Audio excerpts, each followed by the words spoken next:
Indian red cross society Choutuppal మండల ఆధ్వర్యంలో మండల కేంద్రంలో పీబీ గార్డెన్ వద్ద ఈరోజు 80వ స్వాతంత్ర దినోత్సవం సందర్భంగా రెడ్ క్రాస్ సొసైటీ అధ్యక్షుడు ఢిల్లీ శంకర్ రెడ్డి పతాకావిష్కరణ చేసి తదుపరి ఒంటరి నిరుపేద మహిళలకు నిత్యావసర సరుకులు అందజేశారు.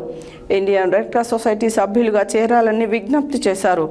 తలసేమియా వ్యాధి బాధపడుతున్న వారికి రక్తం దానం చేసి వారి ప్రాణాలు కాపాడాలని కోరారు. Indian red cross society Choutuppal మండల ఆధ్వర్యంలో మండల కేంద్రంలో పీబీ గార్డెన్ వద్ద ఈరోజు 80వ స్వాతంత్ర దినోత్సవం సందర్భంగా రెడ్ క్రాస్ సొసైటీ అధ్యక్షుడు ఢిల్లీ శంకర్ రెడ్డి పతాకావిష్కరణ చేసి తదుపరి ఒంటరి నిరుపేద మహిళలకు నిత్యావసర సరుకులు అందజేయనైనది.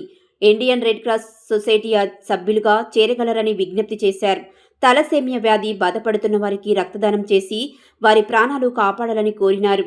ఈ కార్యక్రమంలో రెడ్ క్రాస్ జిల్లా మెంబర్ మంచికంటి రమేష్ గుప్తా, చౌటుపల్ మండల రెడ్ క్రాస్ సొసైటీ ఉపాధ్యక్షులు ఢిల్లీ మాధవరెడ్డి, ప్రధాన కార్యదర్శి దాసోజు భిక్షమాచారి, కోశాధికారి తూర్పునూరి మల్లేశంగౌడ్, తిరందాస్ మహేష్, చుక్క సుదర్శన్, సూర్యనారాయణ, సురేందర్ రెడ్డి, రామకృష్ణ, లింగస్వామి, చీకూరి వెంకటేశం తదితరులు పాల్గొన్నారు.